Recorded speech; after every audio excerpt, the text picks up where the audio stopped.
पंजाब हरियाणा के शंभू बॉर्डर पर ये किसान मोर्चा लगा हुआ है और मेरे साथ मेरे सहयोगी नसीब जाखड़ हम लोग इस मोर्चे में आए हैं और जो किसान मोर्चा के लीडर्स हैं उन्होंने हमारी बात यहाँ पर रखने के लिए कही है। तो आइए चलिए देखते हैं और सुनते हैं नसीब जाखड़ क्या बोल रहे हैं। इस मंच से किसानों को संबोधन किया और अपनी बातें रखी। साथियों, मैं अपनी बात की शुरुआत एक फतेह से करना चाहूंगा। सभी साथी दोनों हाथ खड़े करके जवाब देंगे। वाहिगुरू जी का खालसा, वाहिगुरू जी फतेह। मेरे भगवान समान अन्नदाता, मेरे पिता तुल्य बुजुर्गों, नौजवान साथियों, धन्यवाद करता हूं कि सभी संगठनों का इस मंच से बोलने का मौका दिया। 3-4 मिनट ही लूंगा, ज्यादा नहीं। साथियों, आज हमारे को क्यों दिल्ली की तरफ कूच करना पड़ा, क्यों दोबारा से इस संग्रह से ऐलान करना पड़ा? क्योंकि आज से 2 साल पहले मोदी जी ने हमारे को वादा किया था कि आप दिल्ली के बॉर्डर खाली कर दो, हम आपकी समस्या का समाधान कर देंगे, हम एसपी के बारे में भी विचार करेंगे और जो हमारे साथी अंदर जेलों में पड़े उनको भी बाहर निकालेंगे और जो आपकी मांगे उनको पूरा करेंगे। साथियों, आपने देखा होगा इस तरह के लॉलीपॉप जुमलेबाजी हम पहले भी बहुत बार सुन चुके हैं। सत्ता में आने से पहले बहुत वादे किए थे, 15 लाख भी देंगे, युवाओं को 2 करोड़ नौकरियां भी देंगे, किसानों का कर्जा माफ भी करेंगे। हर तरह के लुभावने वादे सरकार ने किए थे।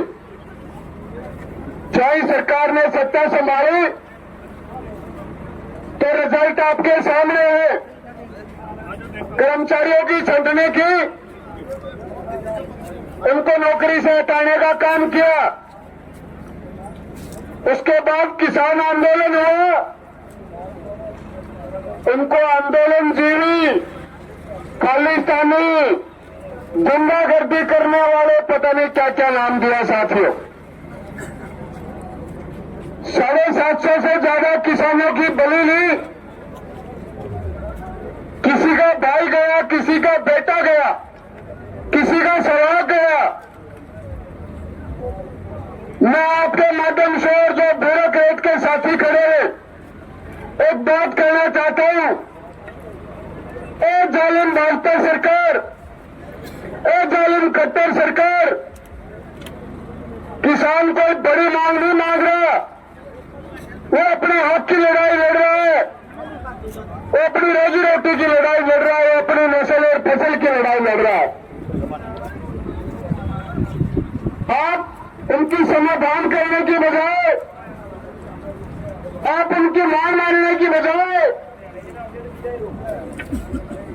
आप सड़कों पे कील बिछवाते हो, नस्तर चढ़वाते हो, बैरिकेड लगाते हो, लोहे के बैरिकेड, सीमेंट के बैरिकेड, कंटेनर तारे।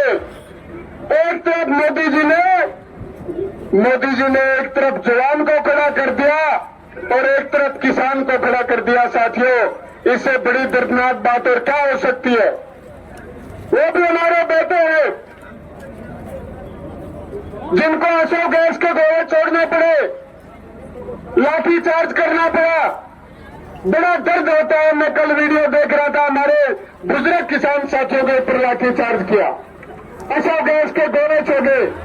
मोदी जी, ये कोई आतंकवादी नहीं है, ये पेट की लड़ाई लड़ रहे हैं, ये रोजी रोटी की लड़ाई लड़ रहे हैं, कोई जुर्म नहीं कर रहे। ये माननीय हाई कोर्ट ने भी माना। और हरियाणा में तो, क्योंकि मैं हरियाणा से हूं, हरियाणा में खट्टर सरकार ने क्या एक तुगलकी फरमान जारी कर दिया। सुनने की बात है साथियों, हर गांव में, हर गली में पुलिस से मुनिया भी करवाई और कहा गया कि अगर कोई किसान मोर्चा का जो साथी वहां जाता है अपनी मांगों के लिए तो युवाओं का पासपोर्ट रद्द कर दिया जाएगा। जो पढ़ने वाले बच्चे हैं उनको पेपर नहीं देने दी जाएगी।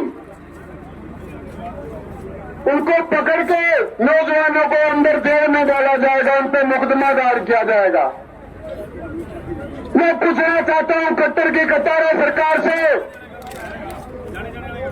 जालिम इतना जुल्म मत कर। हम एक अपना न्याय मांग रहे हैं आपसे, कोई बड़ा सा कोई सरकारी नौकरी या कुछ नहीं मांग रहे। हम अपनी रोजी रोटी की लड़ाई मांग रहे और आप हमारे को धमकी देते हो। माननीय हाईकोर्ट ने एक बात मानी है कि आप जो हरियाणा के लिए बैरिकेड लगाए हैं उनको आप खाली कर दीजिए, क्योंकि किसानों का हक है। हर वर्ग का हक होता है साथियों अपनी मांगों के लिए लड़ाई लड़ना। हमारे पास और क्या हथियार है?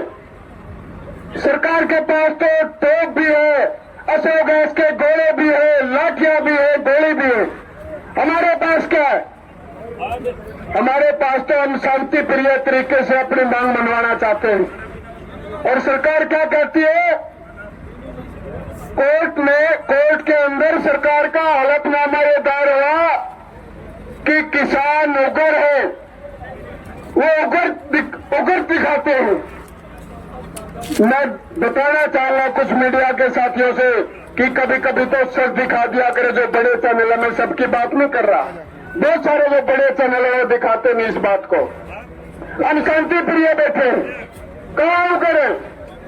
कोई उग्र रूप हरियाणा में नहीं है, पंजाब में नहीं है, शांतिपूर्वक तरीके से बैठे हैं।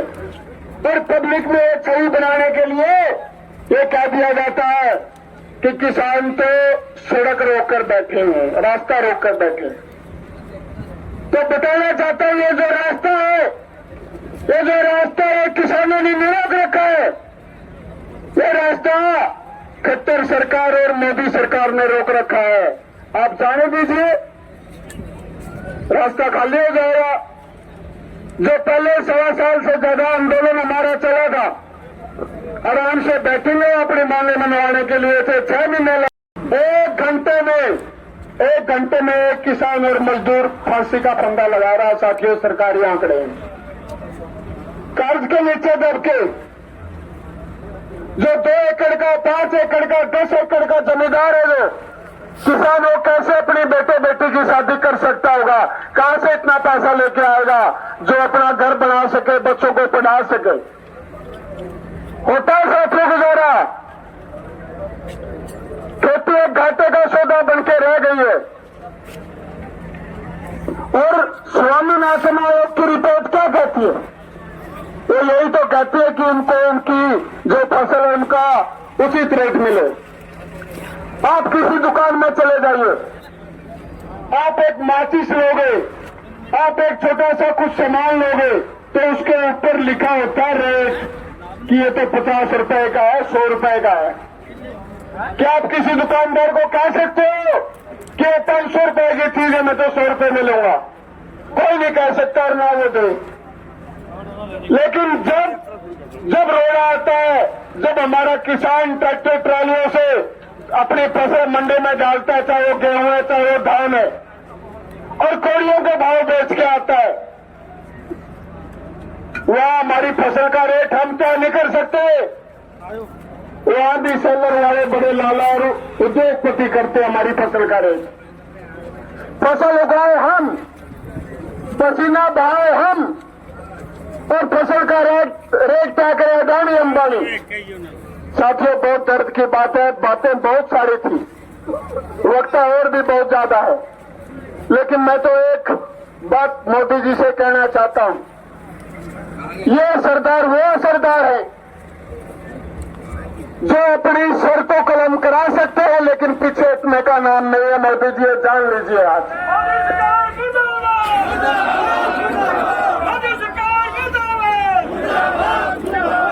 अगर हमारे सिंहों का इतिहास का ना पता है मोदी सरकार को, तो पहले पुराना इतिहास जान ले उसके बाद हमारे किसान सरदार साथियों से टक्कर ले। ज्यादा ना मैं कहते हुए 2 नारों की अपील करता हूं। किसान मोर्चा जिंदाबाद, जोर जुर्म की टक्कर में संघर्ष हमारा नारा है। साथियों 2 साल वहां बैठा है, चौथा दिन आज है, तो नारेबाजी का जवाब देखिए। जोर जुर्म की टक्कर में संघर्ष हमारा नारा है। जोर जुर्म की टक्कर में किसान साथी जिंदाबाद, मोर्चा साथी जिंदाबाद, मोदी सरकार मुर्दाबाद, खुली सरकार मुर्दाबाद। धन्यवाद साथियों। जय संघर्ष, जय किसान एकता जिंदाबाद।